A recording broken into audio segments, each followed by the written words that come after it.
अस्सलाम वालेकुम संगियों के हाल चाल ने। आज नी ताज़ा तरीन अपडेट गरदौर साहब जनाब टेक्सला से फिरने पैने मेन बाज़ार मशरकी चौक से पहुँचा जी। इतने कुछ दुकाना नी पट्टा तरपट्टी हुई है तो पे आखने गरदौर साहब जनाब अंदर कार छोड़ो सारा सामान दुकाना ने बाहर कुछ भी ना लगा हुए तो कहने ना ये सारा एरिया इन्हें ये सामने जड़ियाँ दुकाना इन्होंने अंदर लोगों हूँ बीम अपने ला के बाहरों जो पट्टा तरपट्टी शुरू कर दी थी। और कुछ ऐसा इमारत तारीखी हैं पुरानियाँ जड़ियाँ 100-120 साल पुरानियाँ ही जड़ियाँ पहले नज़र नहीं असा आदियाँ हूँ इस मेन बाजार च अगर तुम खड़ो तो वो इमारत भी तुसा साफ दिखाई देनियां जिन्हें च गवाल सिंह हाउस है जनाब सिखाना एक वो तुसा वाजे तौर पर नज़र आसी गवाल सिंह हाउस ते और भी ये अगे जितने एरिए ने मैं तुसा दसना इस पासे बिल्कुल एरिया सारा है ना खुला डुला कर सट है मशरकी चौक च इस पासे तुसी तक ये भी एरिया सारा तुसा साफ सुथरा नज़र पे आना। साफ सुथरा तो मराद एक खुला खुला पे तुसा नज़र आना उसी बाहर सामान लाने की इजाज़त नहीं दी। मलिक शफीर गरदौर सवेले सवेले ही आ रहे पता नाश्ता भी नहीं किया नहीं बहुत जल्दी आ रहे हैं मां तो लगना आन के जनाब सारे अलर्ट भी पे करने दसने पैने ये इमारत ने जी पुरानी तुसा भी नज़र आनी उसी गवाल सिंह हाउस खबे थे मुख्तार शाह साहब और उनके सामने तो ये पहले नज़र नहीं आनी होनी नवे तो पहले। अच्छा मौके जी प्रेशन शेशन जाओ ना पहले जारी आज गरदौर साहब वो खलते हैं बड़ा ख्याल। अच्छा निशान सारे लग गए या ते कोई आपो आप भी पे कोई बंदे करने लाए ने ते ये जड़ा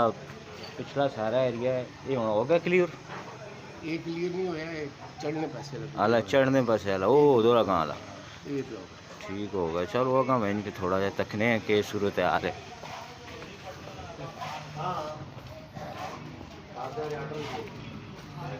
ये दुकान जी कितने फुट अंदर मतलब इतने आइया बाकी भी है इन्होंने जल्दी जल्दी अपना काम लाए एक पट सकते अंदर अपने बीम ला के पट सट उन्होंने जरा लाना पट सट ये ऑपरेशन जरा ने एक पक्का नहीं है समझो पट्टा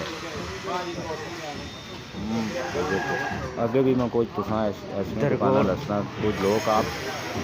यहाँ पट सकते कई परसों ये देखो ये हूँ एरिया भी तुसी तक नो खोला डोला नज़र आना उसी ये देखे ने ये सारा एरिया ना खुला कर सटे छजे छजे ला सटे ने थलियां छलियां पट सटियां ने जी जी जा बेचानी ये भी हूँ तुसी पे तकने सो बीम शीम अपने ला के ना अंदरले पासे पिलो और बीम जो भी होना है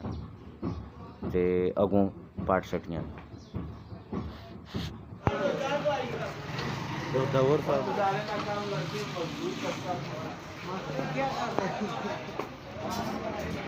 कुछ नहीं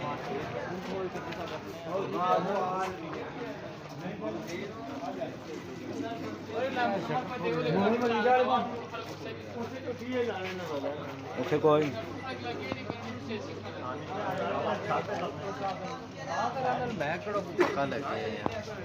पक्का काम से वेल्डिंग वाले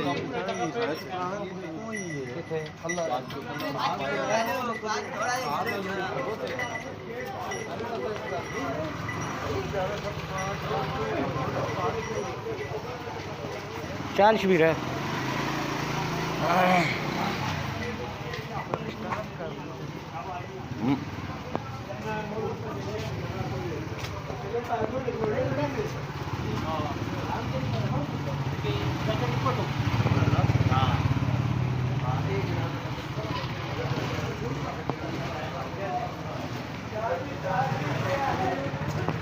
बाजार खुला हो सही है।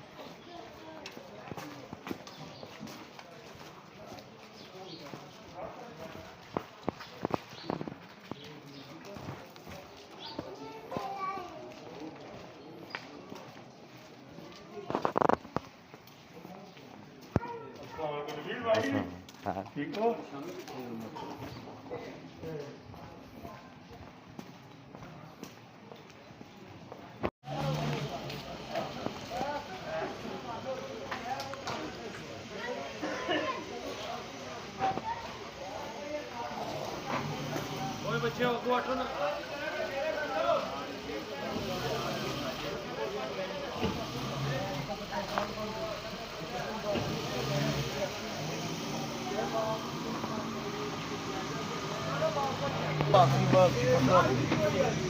ਪਿਆ ਕੇ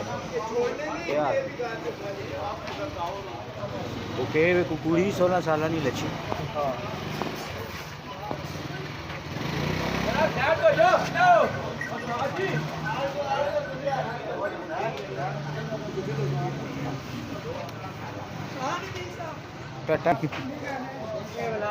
मैं ला आया